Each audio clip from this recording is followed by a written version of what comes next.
Well, hey everybody, it's so good to be with you today. And on behalf of the National Leadership Team, just wanted to say thanks so much for tuning in and for being together. We're looking forward to the time and the session that we have with Mark Verghese in just a moment's time, and of course in the breakaways for the senior leaders straight after that in the different regional Zooms. And just wanted to take a moment as a team just to clarify for you what lies next in the next couple of months. You would have seen from the email and WhatsApp correspondence that we're going to be doing these monthly meetings where we'll be looking to add value to each and every one of you guys as leaders by way of having some interesting leadership formational conversations with leaders from not only around South Africa but around the world. And those will be aired and streamed, and we'll keep you updated on the platforms that they'll be streamed on. And those will then be followed by a time where the senior leaders from each of the churches will be able to get together at a regional level. So we'll stream the content, and a couple of minutes after that, each of the senior pastors and the couples will be able to get onto Zoom, and we'll be able to unpack the content of that in those Zoom breakaways. Wanted to give you a heads up as to what's happening in the next couple of months. Starting today, the Mark Verghese interview will air, and we'll then have a breakaway session after that as well. And you're in for a treat, and Trev's going to introduce him to you in just a moment. And then on the 5th of August, our National Leadership Team will take some time to answer the questions that have come in on the WhatsApp line. Thank you so much to those of you who've engaged with us already so far. We've had some fantastic input coming through, and we're going to take a few minutes to answer that and to be able to sketch and outline some of the important things that we're thinking about as a team in answer to those questions as well. So that's going to take place on the 5th of August. So diarize that date so long. And then on the 9th of September, we're going to be airing and giving you an interview with Pastor Trevor Hudson. And he's going to be talking about recovering your spiritual energy. That's going to be, please importantly note this, not the first Wednesday of September, the second Wednesday, the 9th of September. The reason for that is because the ARC conference is taking place on the first Wednesday of September. So immediate dates for you to think about are the 5th of August, the 9th of September, and then we've also just let you know in the email correspondence that the 7th of October and the 4th of November will be the final two dates for 2020. So we hope that this adds value to you, and we're so looking forward to the engagement that we have together. Without any further ado, I'm going to ask Trev to introduce Pastor Mark Verghese from Kingdom City to you. Have a great session together. Hey everybody, welcome to this morning's session, and we're really excited about it because we have an opportunity to have a great discussion, in fact a very helpful discussion with Pastor Mark Verghese, who leads Kingdom City Church, and they have a number of campuses around the country. In fact, I think there are 13 countries and 30,000 people who attend their churches every weekend. Isn't that amazing? And they're doing an absolutely outstanding job. In fact, Byron and myself had an opportunity to connect with Mark at Culture Summit, which is a conference held by Glenn Barrett, our good friend. You all know Glenn. He's an incredible friend of our group, an incredible friend of many of us, and has preached in many of our churches. And he held a conference called Culture Summit earlier this year. In fact, it was just before lockdowns kicked in. And we had the great privilege of connecting with Mark, and we heard him preach a number of topics, a number of leadership sessions that were quite simply breathtaking. And Byron and I and our teams that were with us were absolutely awestruck by the communication gift, the ability to bring across quite complex subjects in a very meaningful and helpful manner. And I know that today, if you and I are ready, and we as leaders are willing to open up our hearts, we will see a significant impartation of knowledge and wisdom. And I think it's going to be a pretty exciting time. So Pastor Mark, it is such a privilege to have you. Thank you so much for joining us. Thank you, Trevor, and all the gentlemen, and to all the pastors and leaders around South Africa. It's an honor to speak into it, and hopefully something can help somebody. Mark, thanks so much for your time. Do a quick couple of questions just to get into it. Any best moments of lockdown for you guys as a family or personally? I think it's just time with the family, time with the wife, time with the boys, which normally our rhythm of life doesn't allow us to. For sure. Cooking-wise? Do any of you cook? You or Jemima, either of you guys cook? Well, I can warm things up really well. Jemima herself would not describe herself as a chef. So I would say we're equally not brilliant, but I'd have to give the nod to my wife, definitely. Yeah, for sure. And as you reflect on lockdown, just some thoughts. What anything that struck you about yourself, like that it kind of surfaced that maybe wasn't there before? Yeah, look, I think all your flesh comes out when you're confined, and you know, you could say the best thing about lockdown was time with my wife, and the worst thing about lockdown was time with my wife. And you know, it's sort of that whole journey of when you're in that space, you learn things about yourself. I mean, she's actually been brilliant. She's just had surgery, she's recovering now, but I think you know, this is the first time in months. Well, actually, the first time in 10 years. My body has been totally unjet lagged. That's probably not a word, but it is for me now. I mean, this is the longest time in 10 years since our eldest son was born, Zeke, that Jemima and I have been in the same country this long. Prior to this, it was probably 20 days. Wow. After 20 days, I'm gone for 7 to 10. And then, so the rhythm of it has been that for basically a decade. And so this forced us to do something we've never done before. And we had our tension points, but honestly, we've grown a lot through it. And I think in some ways, I would never have had the courage to cancel our schedule. And yet the reset that came from the forced confinement was probably the Sabbath or the Jubilee or the year of reset or whatever you want to call it that I probably needed, because you know, the pace of what's happening is always going to be there. And this was maybe the only way to get the kind of break that we would have always wanted but never planned. Yeah, sure. So like an element of recalibration for you guys as a family and personally. Big time. Yeah. It's amazing how when we're not able to do those things ourselves, sometimes they get taken out of our hands, and God does what He needs to do anyway in us. Hey? Yeah, very quickly, what are you reading at the moment? Anything interesting? I sort of read sporadically. I've been reading a book called Managing Across Cultures, which is, you know, obviously relevant for me and sort of the world that I'm in, but exploring the concept of CQ, because there's IQ and then EQ, but then this concept called CQ, cultural quotient, which is really your ability to understand and navigate some of the challenges that come when you're dealing with cross-cultural. And our world is so global now. That's a useful leadership book. It's not a Christian book. And the other one I'm sort of thumbing my way through periodically at the moment is, I think it's called Cultivating Your Inner Life. It's written by a Singaporean author, Edmund Chan. So 2 totally different books, but I tend to sort of go in phases. You know, recently finished one from Thomas Cahill, The Gift of the Jews, brilliant book that just talks about the story of Israel and its relevance to, so I'm a bit all over the shop with that. Yeah, I think for us in South Africa, the cross-cultural elements are, I mean, that's massively useful. Oh, yeah. We're in a melting pot culturally here. So thanks. Absolutely. Yeah, useful. Thanks, Jace. Go for it. So Mark, we're going to just change gears a little bit. You touched on your pre-lockdown rhythms slightly. We'd love to know just a little bit more about what your average week used to look like pre-lockdown, and maybe how that was adjusted during lockdown with all your various responsibilities. Sure. I would say basically over the course of a 12-month stretch over the last decade, we would be living between Perth in Australia, Western Australia, and Kuala Lumpur in Malaysia. It's sort of a 50-50 split on average.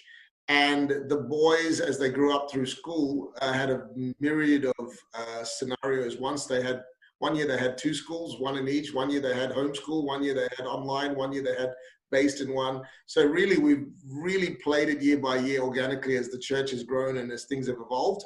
But it almost became a normal rhythm, because the fear for some people is what happens when you start traveling too much with your family. But because our boys were born into it over the last decade, this has been the most unnatural year of our life, not just because of the circumstances, but it's the longest we've ever been in one place. So in terms of a monthly rhythm, weekly rhythm, I'd be in, like Jemima and the boys and I would be in one city, and from there I would go to wherever I need to go, and that would be a base. And then every 3 months or so we'd move to the other base between Perth and KL. And those were the only 2 bases. So all the other countries we were in, I've never lived in, I've visited, but really Perth and KL are the 2 that are really had the strongest hand in shaping and really pastoring. And on a day-to-day basis, I mean, let's take a typical day where you're anchored in one of the particular places. How does your day generally look, or does it vary so much? Yeah, it does vary because I've got a rhythm over the week more or less. So Tuesday would be our staff day, chapel day, where I'm meeting with our key executives and our apostolic guys and all of that. Thursday I tend to do filming and recording and a whole bunch of stuff. Friday I tend to do preparation. So I try to keep a weekly rhythm where I can. And inevitably, historically, before this year, Monday and Friday were often travel days. So I didn't plan too much. So really, I planned to run the entire thing as best as I could in terms of my involvement on a Tuesday, Wednesday, Thursday. And I tried to squeeze as much in there, be around the office, and then, of course, have some flexibility around that, depending on where I was going and, what I'm doing. Sure. Well, there'll be a number of young leaders watching today in their 20s. And was wondering if we could ask you if you could rewind the clock and situate yourself back in your 20s, what would you do differently? What would you say to yourself as a 20-something leader?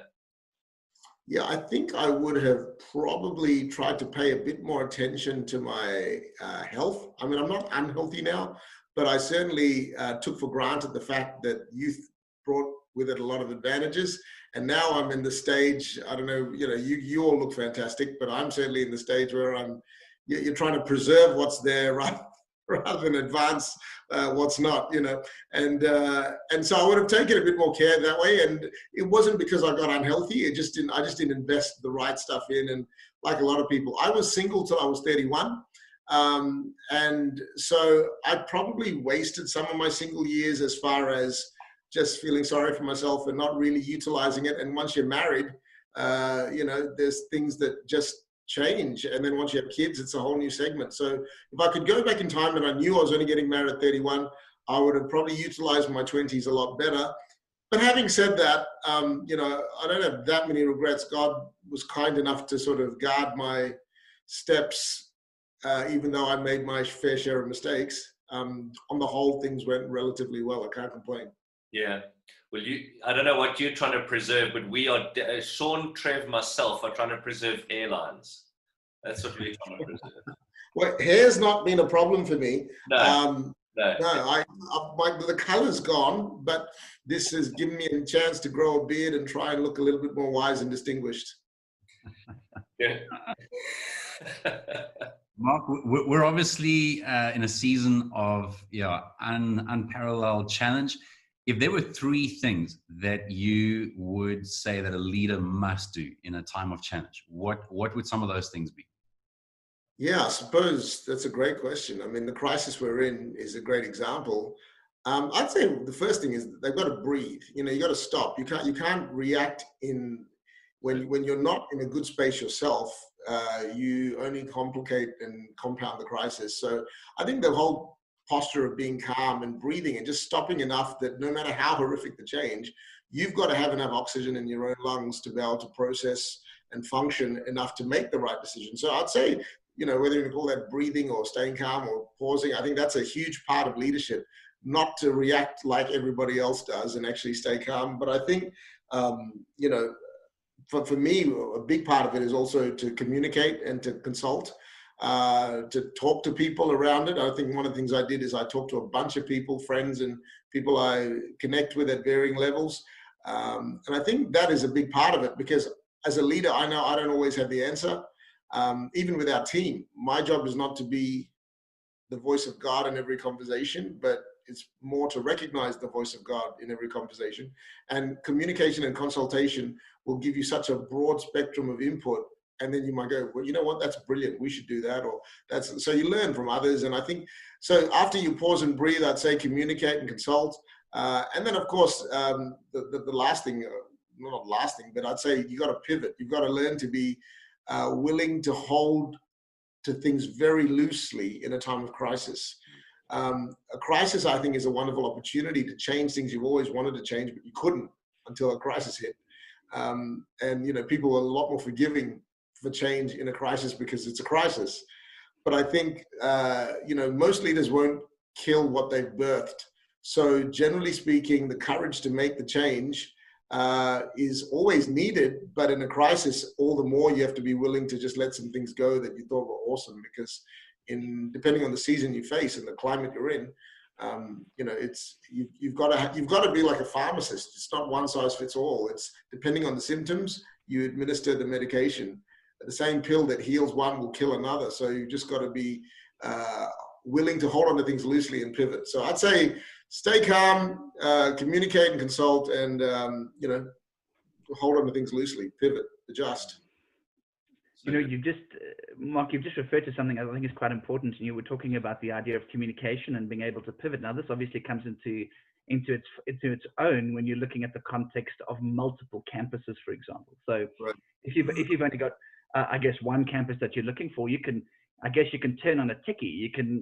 Your movement is a little bit more flexible. But in terms of leading across 13 countries and such diverse cultures within each of them, you're talking about the book that you've read in terms of managing across cultures. When you look at all of those kinds of things, how do you cast vision? How do you keep people inspired across these different platforms? And particularly in a season like now, when each of these countries could have an entirely different approach to the lockdowns, managing COVID, meeting places. How does that work? How do you cast vision succinctly and consistently in such a way that it draws the best out of your team and your churches? Well, I'm a big fan of simplicity. I think our world has enough complexity in terms of, like in my case, we're in Asia and the West, we've got the seeds in Africa, Middle East, Europe. So it's really, there's complexity already by virtue of the people we're reaching, first world, developing world, third world, etc. So in terms of compelling vision that impacts people when you've already got that sort of cultural complexity, is you've got to keep it simple so that everybody can understand it. So I don't have a one-page document. I don't have a paragraph. I don't have a huge thing about anything. I have one sentence, and really the vision for us is simple enough so that it can be translated at every level in terms of the complexity of people that we're trying to reach. And I think if you keep fighting for that simplicity, from my perspective, you know, if it's a principle, if it's a value, it's got to be sustainable, scalable, and applicable. And if it's not, it probably won't translate. I suppose one of the beauties of my journey, which I didn't plan, but I guess I was blessed with, was I grew up in two different cultures. I was too Aussie to be Asian and too Asian to be Aussie. And then living between the two countries as we did church, you know, you become the culture you live in. That's just human. And the very thing that I did when I went to Malaysia was I brought in a Western mindset because I didn't grow up in that mindset, even though I'm Asian. And it allowed me to relate, but think differently. And then, you know, vice versa. You look at Moses, he was too Hebrew to be Egyptian forever, but he was Egyptian enough in his thinking to actually not just, you know, have the slave mentality when he connected with his own people. So I think there's something about working out what's kingdom values in the complexity. I guess this is a better way for me to put it. I never was in a culture long enough to be drowned by it before I was out of it. And so the travel acted as a sieve to sift what is just ethnic culture and local context versus what's kingdom values, because apparently kingdom values should translate. You know, if it's kingdom, it should cover tongue, tribe, time, anything. And the gospel is the power of God unto salvation or not. And I suppose the R&D part of me loves to try this in all the settings, but yet this only works if you keep the vision simple and if you make it plain enough that people of all sorts of backgrounds could understand it, and more importantly, apply it in their context. Yeah, that's great. That's very helpful. Thank you so much. That is really, really helpful. Thank you. Sean has a question. You muted, Sean. I'm muted. There we go. How do you cast vision? And I guess you did kind of refer to it now. But across all your campuses, thinking about the continent, how do you as an individual cast vision for that? You can't be in every place at every time. So what do you find the best ways for you to communicate vision? Yeah, good question. I suppose pre-corona, we had, you know, between 55 and 60 services a weekend, and I'm at 2 or 3 of them, maybe 4. So it's clearly not run based on my presence. Yes, we use technology, we use media. You know, media is a great way to communicate in today's world more than it's ever been.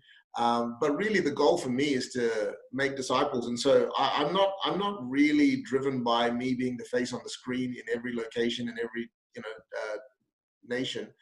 My goal is a combination of both. I recognize my responsibility to be the voice of alignment and vision, but I also know that if something happens to me, the thing can't stop. So really, the best way to communicate vision is through people.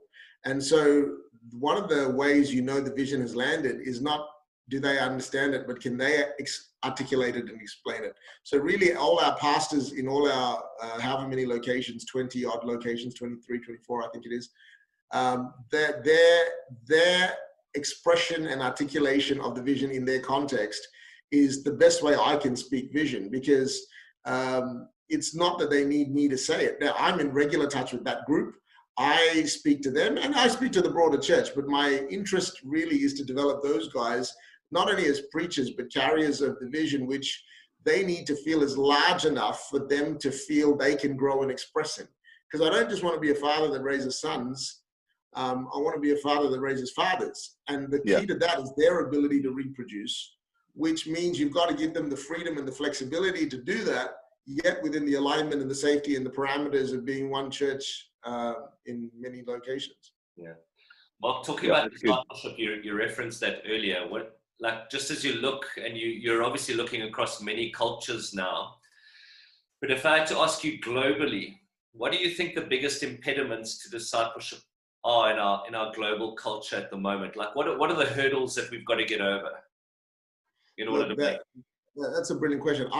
Look, I don't want to give a simple answer to the whole thing, because I think in each culture there are different challenges based on the, just the leadership, the authority structure, even the awareness of how they relate to God.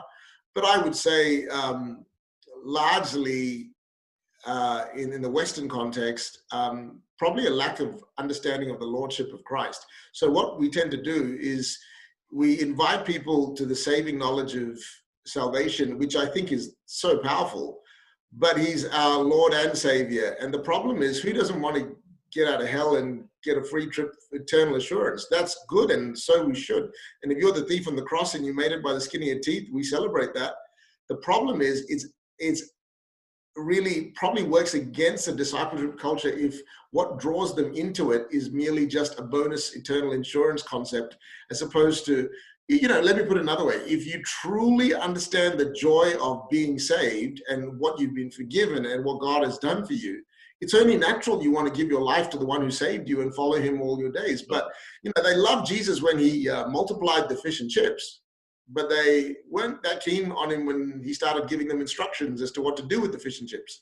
So I think there's something about all of us that wants a deal. We want something for free. We want God to be the genie that helps us. And I think if to the degree we perpetuate that model, we fight against the very discipleship culture we're trying to create.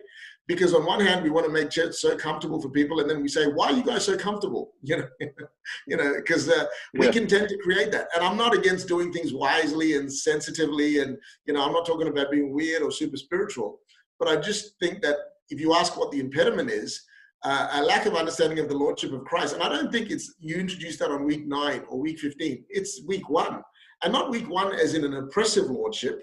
It's, listen, the whole beauty and protection of submitting to the Lordship of Christ is the key to my future, both here and now and after. So I think there's something about that we've just got to make sure we flavor the good news of the gospel with the real good news of the gospel, which is clinging to him and following him and becoming a disciple is not some militant price you pay because he died on the cross for you. It's actually the key to your liberation, liberty, future grace, and favor, because he's a God who set things up for you, not just, as a test to penalize those who couldn't make it. Yeah. So it's really the understanding of lordship and maybe how that's been tainted through different lenses, through different generations. And there's excesses, like you said, in some cultures, like I find in Asia, there's such an awareness. See, God is Father.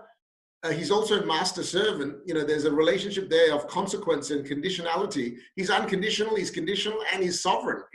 So there's layers to how God is. He's multidimensional, but in an Asian context, people tend to see him as master because authority figures and father figures were very strict, and you learn consequence. So they struggle to relate to the Father heart of God, the forgiveness, the love, the unconditional nature of God. If you grew up with that environment, that's your primary alignment. If you grew up in some other parts where, you know, Father God is a good God, Jesus is my best friend, but then we forget He's Lord and every knee shall bow, every tongue will confess. So there's really this dynamic of God that is multidimensional. And if you only have one value or virtue, discipleship becomes hard, because you either expect God just to love you no matter what, and instead of just having the identity of a son, you have the entitlement of a son. Yeah. And then you don't realize that, hang on, I've got to follow this guy. This guy is God. He's not just my buddy. And yet, at the same time, in other cultures, I'd go and say, hey, listen, He loves you. He totally loves you, because it's not one or the other, it's both. But depending on how you've been you've grown or you've been groomed, you tend to relate to God accordingly. So discipleship has different impediments depending on the culture you're dealing with. And I'm sure you guys would see that even in your context. Yeah, it's about I guess, presenting a rounded gospel, for want of a better word. Hey, it's multifaceted. Mark, I think just in the context of we've spoken a little bit about discipleship, we've spoken a little bit about vision, but now let's just touch on something very quickly. What do you think about opportunities when you're looking at the church today? So granted, we're talking to a group of leaders ranging from very experienced leaders, been in ministry for many, many years, to guys that are really who are just starting out, young couples who are finding their feet, and it's a beautiful plethora of mixes and ideas. But what do you think the greatest opportunity of the church is now for the church? If you look globally, even locally in different dynamics, what do you think that the greatest opportunity is now, considering where we are and where we could be post-COVID? Yeah, absolutely. I think firstly, we've got unprecedented reach because of technology and what is happening in our world. We've got the ability to reach more people. The Apostle Paul, I was just reading some stuff regarding his journeys a bit earlier today, actually. And, you know, the guy planted churches, had to write letters from prison and just hope it gets back and deal with issues and conflicts. You know, we've got the ability, like even this chat, to impact people through other nations and reach people like we've never. So the opportunity of reach is unprecedented. That's the first. I think the other thing specific to this season would be that the world is asking some questions right now around identity, purpose, who I am, not just issues of unity, but just issues of eternity. You know, like where does this all end? You know, I mean, I think the soil is more ready to absorb the seed of the word of God after the shakeup that we've been through than maybe we would have if we just had life as normal. So I think we as Christians have the greatest opportunity that we've ever had, to be really honest, because A, because of the reach, but B, because the people are actually asking questions and we have the answer.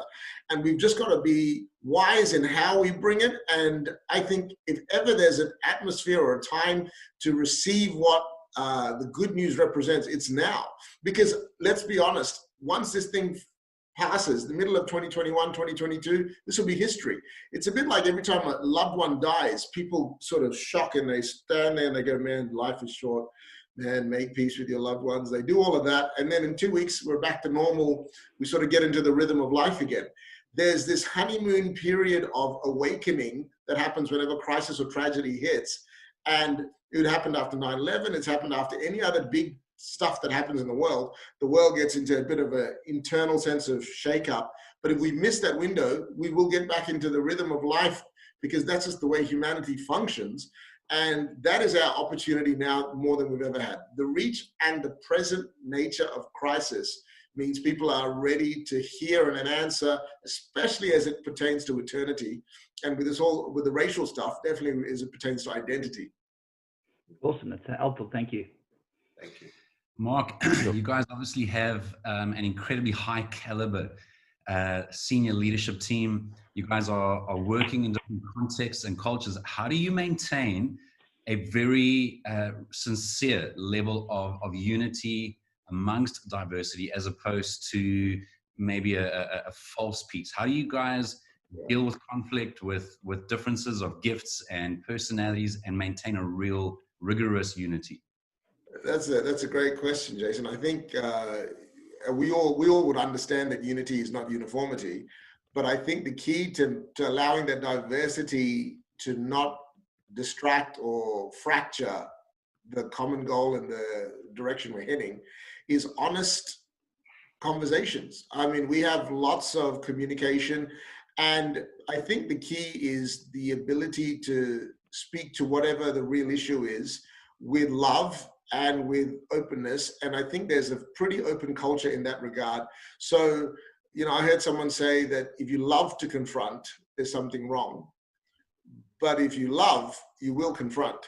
And so I think there's something around that. Confrontation doesn't have to be aggressive or harsh, but I think conversation is the key. I don't know any other way to say it, but there's high relational quotient in our world.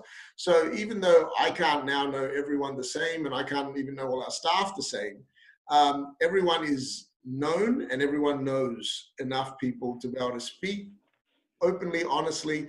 I think conflict is never the problem. Mismanaged conflict is the problem. And I think to that degree, the diversity of personality requires a level of grace to allow people to be who they are. Because, if you make people be someone that they're not in the interest of unity, you're probably just really enforcing uniformity. Because unity at its core, people say unity is agreement. And I agree that without agreement, you can't have unity. But there's something more fundamental to unity, and that's commitment. I don't agree with my wife on everything, and yet we're united because we're committed to each other. And when we disagree, there's something more innately powerful, which is our commitment. And our commitment will pull us back to the table until we find agreement. Whereas in other scenarios, like whether it's denominations or churches or whatever, we're only held together by agreement. The minute we disagree, we're gone. So I think in our setting globally with the team, church, people in multiple continents, there's, we live on WhatsApp, it's constant voice messages, and we have constant conversations, but we hold on to things loosely. And I think the culture's developed over time where there's a high relational fabric really that exists between the key team. And I think that is absolutely the key. Brilliant, thank you. That's good. Mark, in leadership, obviously, I suppose anybody who's a leader, you have those moments that are just these light bulb moments that really pivot your leadership and who you are. What would be maybe just a couple of examples in your own life that have just shifted your leadership, shifted your thinking, and helped you just to see the future in the way that's caused you to bring about the success that you've seen? I think if I were to think of some of the more major, I guess, pivotal moments, when I went to start Kingdom City in 2006, 14 years ago, I did not feel qualified to do it. In fact, I'd come off the back of a season where I felt quite disqualified, unqualified, not ready. I mean, I was a lawyer by profession. I did law and commerce in university. I didn't go to Bible school. I mean, I read the Bible and I went to school, but I didn't do the traditional and then I had an encounter with God that was so unmistakable that I knew he was calling me. And so I'm thinking, this is not going to work. And I look back over the time, and I look back even over my short time in ministry when I was quite disillusioned, I guess. I learned this one truth: God can use people while he changes them. And I got that from my own story. God used me in a season, but he had not even close finished to changing me. And my probably Asian mindset would have thought I needed to be totally educated, changed, and prepared, and then launch for service. But the problem is, if that's the way God works, when we get used by God, we would have pride in our preparation because we think it was our righteousness of diligence that really caused us to be used. And yet God says we are the earthen vessel, he is the divine treasure, and only God can use us, change us at the same time. And then we look back in hindsight and go, man, look at all that God did. He gets all the glory because we're still in process. And what that did for me is it helped me realize that if that's what God did for me, I should do that with others. And so I guess one of the highlights of our journey, or others would observe, is we have a quicker route to risk. We tend to take some risk quicker with people that others go, oh, he's not ready, she's not ready, they're too young, they're too this, they're too that. And it's not that we are careless or reckless, but if you fundamentally believe that God can use people while he changes them, you can start the journey a little earlier, provided there's a teachability, honesty, and a humility around their life. And let's be honest, if God used me and changed me, what happens when we get into leadership and then we start to look at others and declare them not ready? Well, I wasn't ready. Most of us weren't ready when we started. So I think there's something about that triggered. That was a real aha light bulb moment for me, saying, man, listen, if I'm looking more for attitude, I'm looking for hunger, I'm looking for teachability, and if that's there, we can go a long way. And so that was a light bulb moment that probably fast-tracked, which really has resulted, because our church is only 14 years old. We're a pretty young church in the context of history. Yeah. So I think the speed of it is partly due to that underlying conviction, which really was an aha moment from my own life. Probably another one, and this one was a little bit funny. I was probably 5-6 years into the journey of Kingdom City, and I'm living between Perth and KL. At that point, 2 campuses, and they're both growing. And I said to God, if either of these suffer, I'm taking this as a sign that I was deceived and I was deluded, and I'm just going to give one up, because there was no real grid for multi-site, certainly not at that level back then. And when I say back then, we're only talking 7-8 years ago.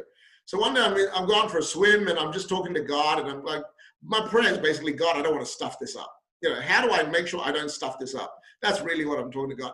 And then that morphed into my conversation with him along the lines of, what do you think of all these churches and all these models? What's the right model? What's the wrong model? Surely you're looking at all of them, and some you must be pleased with, some you're not pleased with. I know you gave us the Revelations report card on some of the churches, but Lord, what's the right structure? What do you want me to do? Like, I don't want to stuff it up. This was just a pure, sincere heart cry. And the Lord gave me an illustration. It was probably the biggest aha moment I had, which has really triggered the rest of our journey. And this is the example I felt the Lord give me. He said, imagine if you invent the concept of feeding people. So you're the inventor of the concept of just feeding people. Now, you just want people fed. There will be a Ray Kroc who can multi-franchise something and go global. There might be some guy who just likes to bake noodles for his street. Some people will cook ethnic food. Some will be national. Some will be global. Some will be state. Some will be single site. Some will be multi-site. Some will be just, they will set up competition with each other. They'll even fight with each other. KFC and McDonald's and Hungry Jack's will all say, well, they're not really good, and they will compare calories. But if you're the guy that invented feeding people, you take a step back and go, listen, just feed people. You're not buying into the politics, the small-mindedness, because really what I felt the Lord say to me that day was, son, just feed people. Just do what I told you to do. In other words, do what's in your heart. I'm not here to tell you. He just said make disciples of all nations. He didn't say mega church, small church, house church, G12, AAG, Pentecostal, Presbyterian, Catholic, Orthodox, non-Orthodox. He didn't say any of that. I don't think any of that's wrong. I just think he's not half as fussed about it as we are. And what happened to me in the pool that day when I felt this revelation, God just give this to me, I just felt this weight lift off me, realizing here I was knotted up about what does God really think about all the models. And he's going, listen, just feed my sheep. Just feed my sheep. If you love me, just feed my sheep. That's all, and you do what's in your heart. You give birth to what is in you. Generally, we give birth to something that looks like us, as well as what we've been intimate with. And so I just feel like every ministry, every church leader out there, every pastor needs to be released from the fear of comparing, competing, and contrasting their journey against someone else's, because God just wants you to feed people, and not just naturally, but spiritually we're talking about, and do what's in your heart, learn, collaborate, so good. Listen to the Spirit of God in terms of what's happening and what we're doing right now in this sort of forum. But that was a massive aha moment, because it set me free from trying to copy, Hillsong or Planet Shakers or some other model, or, Bethel, or, whatever's going around out there, Life Church or Yonggi Cho, or there's so many models, South America, Africa, Asia, Europe. I mean, it's stunning when you're finally free from that. You can actually celebrate all of that because you're just being you. Brilliant. There was, just following on from that, perhaps the last question for this morning, and I think this is something that I think you've answered in part, to be honest, but you're a combination of a pioneer and someone who basically took on and environment as well. So that's a very interesting dynamic in terms of leadership, I'm sure. Tell us a little bit about it. I would imagine there were times, as you've just said, that you felt a little incompetent, or perhaps you felt a little bit under-equipped or ill-equipped. Talk to us, if you can, about the differences and the things that you've had to go through to pioneer and to take on a work that was planted by someone else. That's such a brilliant question, because I learned so much through my mistakes, but I grew a heart in terms of God's plan, because if you gave me a choice of planting or adopting, planting is easier. Of our 25 or 20 whatever locations, only 4 have been adopted. So the majority of our DNA is really planting, right? But I guess whether we birth or we adopt, both are in the heart of God. Whether we plant or whether we graft in, like Romans says, we're all part of the same family. So I think it really expanded my heart, because in that season I went to Malaysia, planted the church, and after 2 years it was doing relatively good, you know, a couple hundred people, and there were signs of life. There was lots of raw, messy stuff, but it was, you know, energetic, enthusiastic, and all those signs of life of birthing something, like having your own baby. And then I was given the privilege of coming back to Perth to take on the church I'd left. And there's a good friend of mine who's now in the Eastern States. And initially I was like, God, is this you? But again, I'm cutting short the story. We did come back, but it's like adopting something you didn't birth. And now you've got atmospheres that are foreign to the environment that you want to cultivate. And you have to be patient. So here I had, see, normally you plant a church and you get it, it grows to a size, and from there you plant out and you seed, right? That just makes sense. Well, not my journey. So I had 2 that were pretty junior. I had like 2 toddlers growing up in the same house. And I'm trying to work out which one is me, which one is us. And, you know, I've got to be honest enough to say this. After the first year of adopting the church in Perth, I was ready to quit, because I'm like, this is so much harder than I thought. I mean, there's pre-existing expectation, culture, a whole bunch of stuff that you've got to navigate while I'm trying to manage another group in another country, 5 hours by plane, which is a young church. It's not a mega church. It's not a large church. At the time, I'm thinking, this is crazy. And the Lord gave me a strategy, and he spoke to me in one meeting, and this set me free. And I think it's helped me with the adoptions since. He said, build with the Calebs and the Solomons. And I remember thinking, what? Because see, what Jemima and I did for the year we were back in Perth, we probably had 100 dinners. I don't know the exact number, but it would have been close. 100 meals anyway, in the first year, with a whole bunch of disgruntled people who had left or upset. And I'm trying to, you know, twist reluctant people to come back, and, you know, don't worry. It's, you know, because normally when in not every transition is perfectly pure. Sometimes there's just mess involved because of people.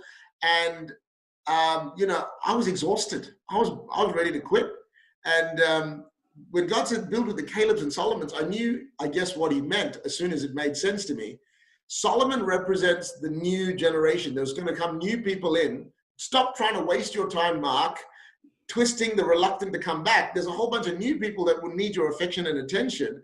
And, you know, Solomon being the guy that built the temple. David wanted to build a temple. God said, your hands are stained with blood. Your son Solomon will build. Solomon had no clue about the history or the politics or the problems. To everyone else, it was adultery. To Solomon, it was mom and dad. Like, what problem? What scandal? You know, so Solomon represented the new people that were coming that had no grid for any of the issues that I was trying to navigate. And God was saying, build with the Solomons. And Caleb is the only guy who served 2 generations. He served both Moses and Joshua. The rest of them didn't make it. So, and Bible says about Caleb, we know he had a different spirit, you know, something different about him. So really, God was saying to me, there are Caleb-spirited people in that place. Call them out. They can transition from Moses to Joshua. They can handle the adoption. They can handle the transition. But here's what it did. It set me free from another 100 dinners, trying to convince all the reluctants to come back. I just started building with the new people that walked in. And I just said, if you're a Caleb and you wanted the adventure, I've got time for you. And I didn't pay attention to the people that maybe had history, or maybe, you know, sometimes the longer they were there, the bigger the problem it was, you know, and not all of it, because we got some fantastic stories out of that too. But I guess that simple thought set Jemima and I free from, even in the future adoptions, we just thought, you know what, if this is of God, there's a reason he wanted us here. And it's not for the past, it's for the future. So let's wait and see who God brings in. It doesn't mean you don't honor the past. I mean, the pastor, who's actually my second pastor, Neil Smith, he's still a great friend. But the issue was more about how do I adopt this into what God had already started? And, you know, you're dealing with so many, I mean, it's probably too much for one. There's a whole seminar on adoptions we could do another day. But I learned so much by making mistakes through handling something that was really birthed and something that was adopted. And even then, the journey had its varying levels of tension points as the journey continued, because, you know, after about 7 years, we felt like a rope in a tug of war. Like, it felt like two wives, actually, which is neither biblical nor sustainable. It should have felt like two sons, you know, that's biblical. But really hard to handle multi-site, and especially one was adopted, it had a bit more awkward sense of pull around it. So there was a lot of stuff we had to navigate. So that's maybe another topic when you guys are bored and want to have another chat. Thank you so much, Mark. Appreciate it. Yeah, Mark, I think that'll definitely resonate. That last part particularly will resonate with so many of our leaders who find themselves young and having taken over existing families, you know. And so thank you for that. Those whispers, just as you were talking now, it just struck me again of how we each need those whispers from God along our leadership journey. Hey, just those moments that I love the wording you use, that just took the weight off of your shoulders. It just brings clarity. And I think sometimes, I know for myself, I struggle along without trusting God for really just like a rhema word, you know, a word that just sheds light on something. So thank you so much for your encouragement in that. And thank you for today, just from our team and on behalf of the whole group. Just really wanted to express appreciation and honor to you. We want to honor you not only for the work that you and Jemima are doing, but just really for, I think, what you mean to so many people around the world as well. Pastor Jonathan Fontana Rosa just loves you guys so much, and every opportunity he gets, he says, have you had a chat with Mark yet? You know, so thank you. We appreciate you so much. It's a huge honor, and you know, you guys are doing an amazing job. I'm glad I've had the privilege of meeting all of you individually. But yeah, anything we can do to stand together and support you and vice versa, we're just grateful. So thank you for the opportunity, and